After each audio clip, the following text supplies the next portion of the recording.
এই ঝকঝকে চকচকে তাজা পুঁটি মাছগুলো বাজার থেকে কিনে আনলাম। আর তাজা পুঁটি মাছটা কিন্তু সহজেই পাওয়া যায় না, আনতে আনতে অনেক সময় পেটটা গলে যায়। তো সেদিন কিন্তু তাজা পুঁটি মাছটা পেয়েছি। তো আজকে আমি আপনাদের সাথে শেয়ার করব কিভাবে ডিমওয়ালা পুঁটিগুলো কাটতে হয়। এগুলো কিন্তু প্রত্যেকটাতে ডিম ছিল। তো ডিমওয়ালা পুঁটি কিন্তু কাটাটা খুব কঠিন, কারণ ডিমটা বেরিয়ে যাবে। এ কারণে কিন্তু খুব আস্তে আস্তে করেই কিন্তু খোসাটা ছাড়িয়ে তারপর আঁশগুলো খুলে এরপর আমি কাটছি। আর এই ডিমওয়ালা পুঁটি মাছ খেতে অসম্ভব মজার হয়, আমার কিন্তু খুবই পছন্দ। পুঁটি মাছের আঁশ ছাড়ানোর পর এখন আমি পুঁটি মাছের পাখাগুলোকে কেটে দিব। তারপর উপরে যে মাথার কানসাটা আছে এটা এভাবে বটির সাহায্যে ধরে টান দিলেই কিন্তু বেরিয়ে আসবে, খুব সুন্দরভাবে এটা চলে আসে। এরপর মাঝে যে ফুলকাটা এটা কিন্তু ময়লা ছিল, তাই আমি এটা ফেলে দিয়েছি টান দিয়ে।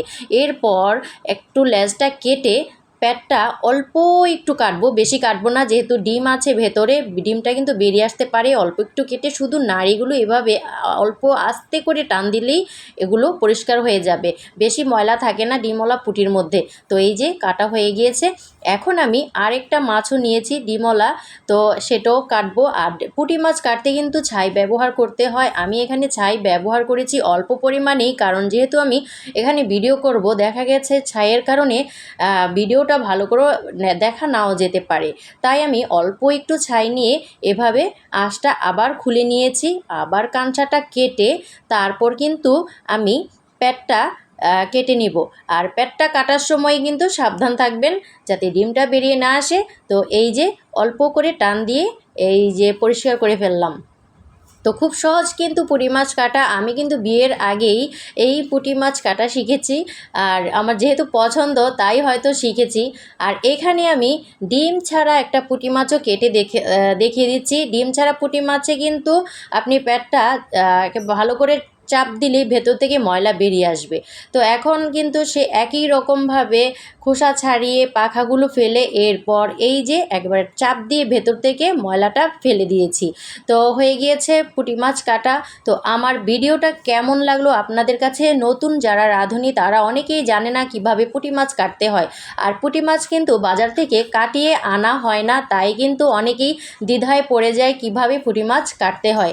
তো আমার ভিডিওটা উপকারী হলে অবশ্যই আমার চ্যানেলটাকে সাবস্ক্রাইব করবেন এবং আমার পাশে থাকবেন। পুঁটি মাছ কিন্তু খেতে অসম্ভব মজার হয়, বিশেষ করে পুঁটি মাছ ভাজা সবাই কিন্তু পছন্দ করে।